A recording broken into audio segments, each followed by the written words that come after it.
Okay, so let's be real. It's that moment every project manager just dreads. You look at your plan, you look at what's actually happening, and that sinking feeling hits. You're falling behind schedule. It's super stressful, incredibly common, and the big question is always, what on earth do you do now? So you're looking at a classic S-curve chart here, and it tells a story that is, well, it's super common. That blue line, that's your beautiful plan, your contract program, where everything goes perfectly. And the red line? That's reality, the actual program achieved. And it is lagging. You are squarely on that red line. The million-dollar question is, how do you get back to blue? All right, but before we jump into fixing things, we've got to understand the rules of the game. Because every single project, I don't care if you're building a skyscraper or launching a new app, is governed by a fundamental, unbreakable set of rules. This is what's formally known as the Triple Constraint Model, but I'm guessing you've probably heard it called the Iron Triangle. It's a really powerful way to understand how three crucial things are all tangled up together: the time you have, the money you can spend, and the scope of what you're actually trying to build. I want you to think of these three things as being just rigidly linked together. You can't just mess with one of them without it having a direct impact on the others. They have to stay balanced. So if you try to shorten the time, guess what? You're probably going to have to fork over more money or deliver less stuff. Something's got to give. And this quote really nails it. You tweak one little thing, and you're going to feel the ripple effects everywhere else. The bottom line is, there's no magic bullet here. Every single decision is a trade-off. As we figure out how to get back on schedule, we have to keep this rule in our back pocket. Okay, so you're behind schedule. Now you're at a crossroads, and you have to make a really big strategic choice. Are you trying to recover, or are you trying to accelerate?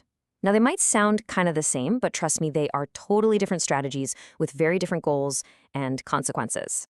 So let's really break this down. With a recovery schedule, your whole goal is just to claw back that lost time and hit your original deadline.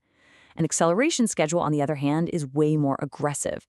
Here, you're not just trying to catch up, you're trying to finish ahead of schedule, which almost always costs you more money. Knowing which path you're on is absolutely the critical first step.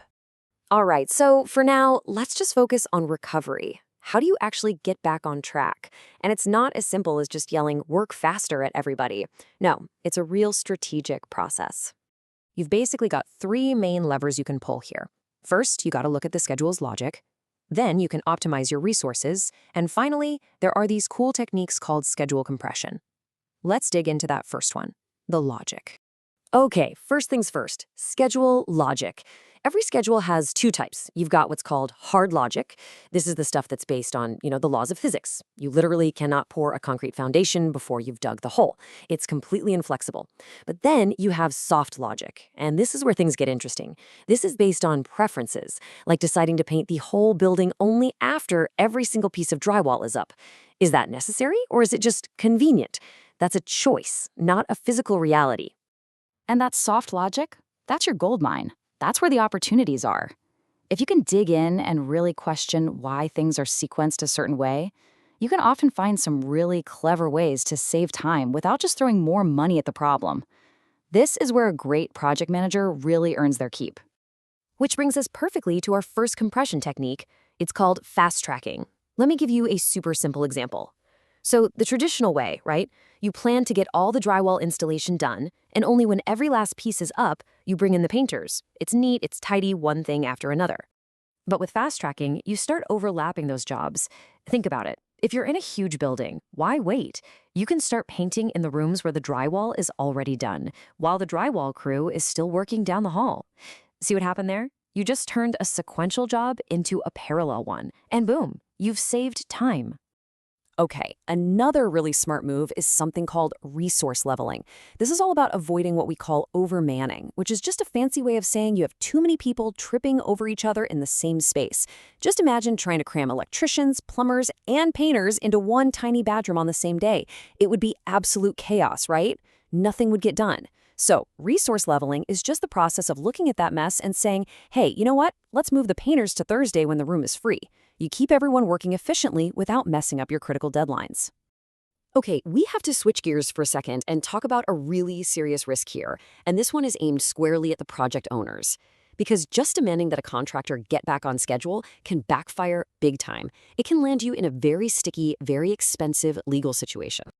Yeah, this quote from ACIE International just cuts right to the chase. It says the owner is at risk for potential constructive acceleration claims. And those are two words you do not want to hear on your project. So, what in the world is constructive acceleration? Well, it happens in a very specific scenario. Let's say a contractor hits a delay, and it's not their fault at all. Maybe the owner changed the design. So they do the right thing and ask for more time. But what if the owner says, nope, no extension, but still insists you have to finish by the original date? Well, in the eyes of the law, that owner has just constructively ordered them to accelerate the work, even if they never use the word accelerate. And the consequences? Well, they're huge. The owner can suddenly be on the hook for all the extra costs the contractor had to spend to hit that deadline. We're talking overtime, extra crews, you name it. And you can bet this leads to massive arguments. The quality of work often tanks under that kind of pressure, and the whole relationship between the owner and contractor, totally destroyed. All right, so let's wrap all this up. When you find yourself behind schedule, the absolute key is to plan, not to panic. Look, a recovery schedule is not some kind of magic wand you can just wave. It's a serious, detailed, strategic plan.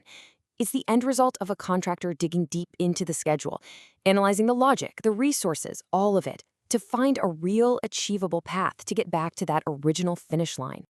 And that really leaves us with one last question to chew on. We've spent all this time talking about how to fix delays after they happen, but it makes you wonder, is the absolute best recovery plan one you never even have to use?